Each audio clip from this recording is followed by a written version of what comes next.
Hello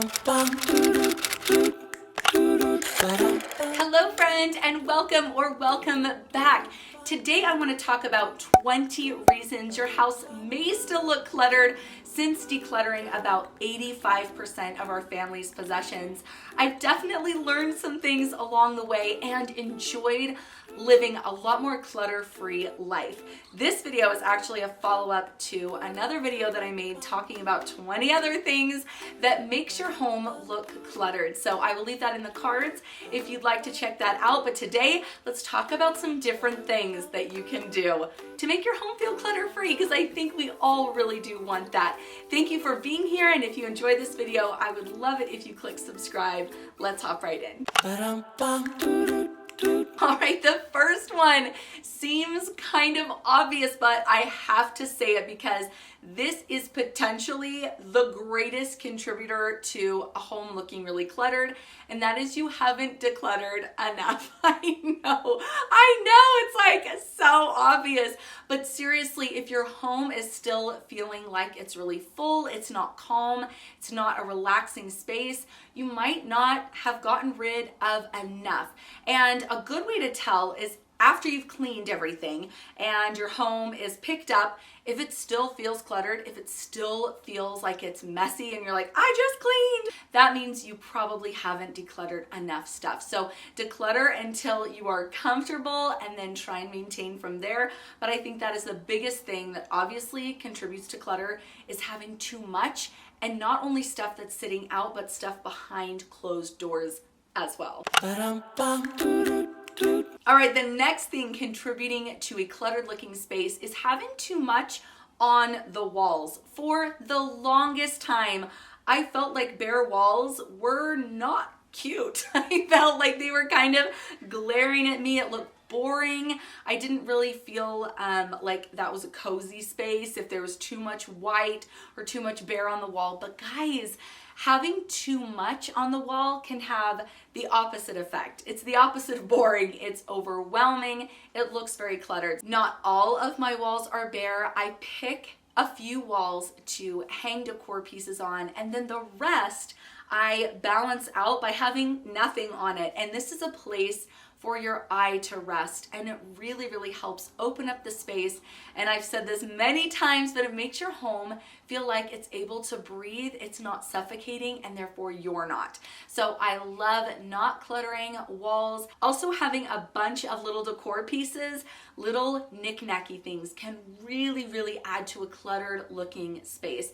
So I just say pick 3. I like clumps of 3. I think our eye really appreciates that too. It's really pleasant to look at. Any more than 3 items in a particular space, I think starts to look cluttered. This, of course, is just me and my opinion. Do what you want, but I do think having less decor, especially clumped up, really, really does make things look more clutter-free. And then having space in between decor items really, again, helps open up that space and makes you feel like your home is able to breathe. All right, having dark curtains. Any kind of dark feeling space can feel kind of cramped and cluttered. Ultimately, I feel like that's the thing about clutter, or the feeling of a cluttered space, is you feel a little bit closed in and a little bit like claustrophobic, like the space is kind of tight. So if you're able to get lighter, brighter curtains, that is really, really gonna help things look less cluttered. Also, going along with this is adding floor lamps into dark corners, just brightening up the space, makes everything just look and feel so much more open. So I know curtains can be pricey, but IKEA has tons of different light, bright options, and they're really, really affordable. So if you have dark curtains in your space, think about switching them out. Tons of little rugs in an area. In the kitchen, I've made this mistake where I've put like tons of little rugs around, but I found that it looks a lot better if you just choose a larger rug and place it in the space. Again, it's just one thing your eye needs to rest on, and that's just so much more pleasant and less cluttered looking. So try not to have a bunch of different little rugs, but maybe one larger rug in a given space. unorganized cabinets and closets, no matter how decluttered they are, can still look cluttered if they're really, really unorganized. So I like to have things laid out just kind of grouped together with like items and things put in bins, just so that things look a lot more streamlined and easy on the eye. It really is nice to have an organized like cupboard space. And I've had people tell me before, like, you're crazy. Why would you organize behind a cabinet? Because you're not looking at that all the time. But for me personally, and you'll have to let me know if you agree, it just feels so refreshing to get into a space that is clutter-free and well organized and that looks nice. So I really enjoy that. All right, I love a good throw pillow. I feel like throw pillows add so much warmth and coziness to a space, and I love having them around my house. I have them on my bed, I have them on my couch.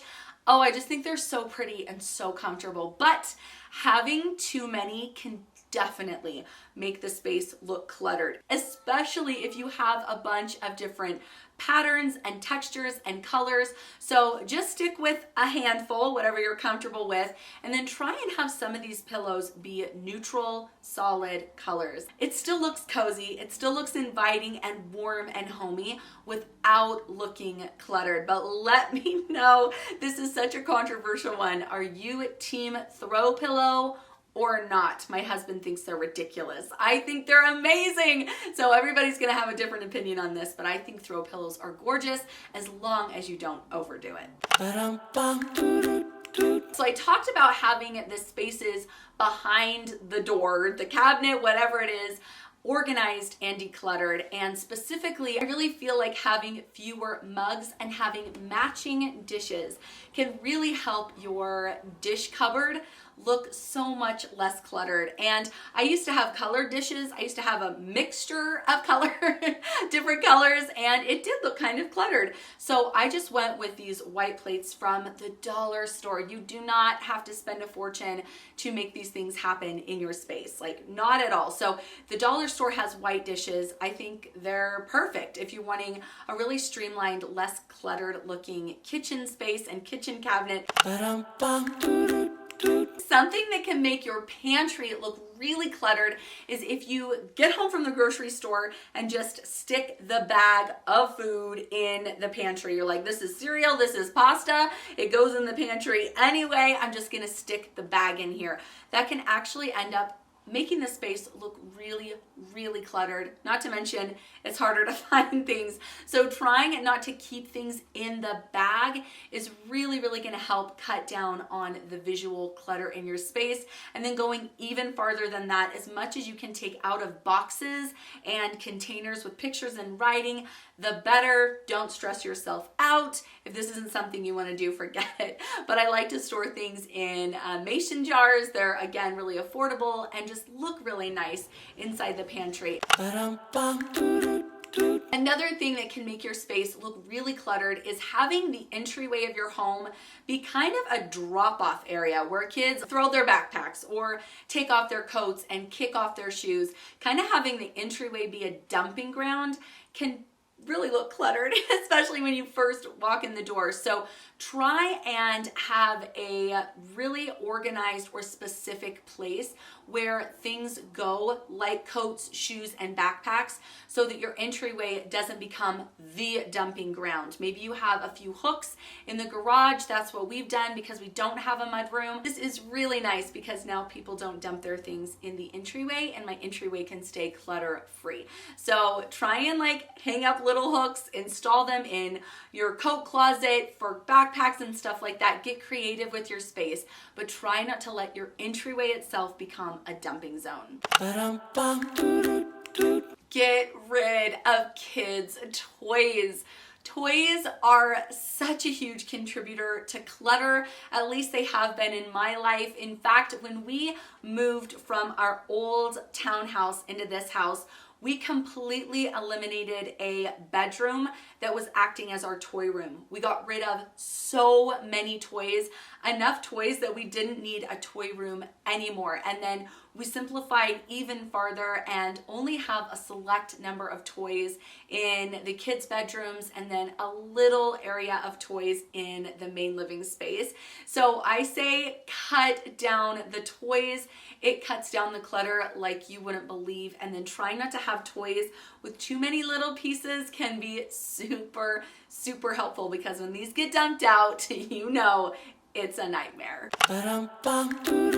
Something that I started doing recently that's kind of random but makes a difference, especially if your fruit bowl is sitting out on the counter like mine, is to take the stickers off of them. I know it's a small thing, but I really felt like all those little stickers on the fruit were looking kind of cluttered in my kitchen. So after I get fruit, I just gently peel the sticker off and the fruit just looks nicer.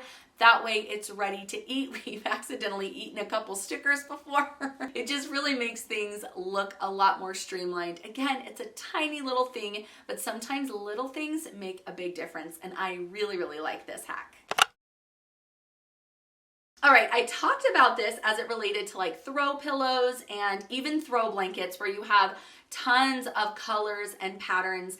I think the same thing is true with home decor in general. If you have tons of pattern everywhere, if you've got wallpaper and a patterned bedspread and patterned pillows and a patterned rug, it just starts looking really cluttered, even if you have very, very few pieces in the room. So limit the colors, limit the patterns, try and stick with neutrals, mixing them in with some patterns and colors really, really tastefully. And this overall and generally gives your home a feeling of being a lot more clutter-free.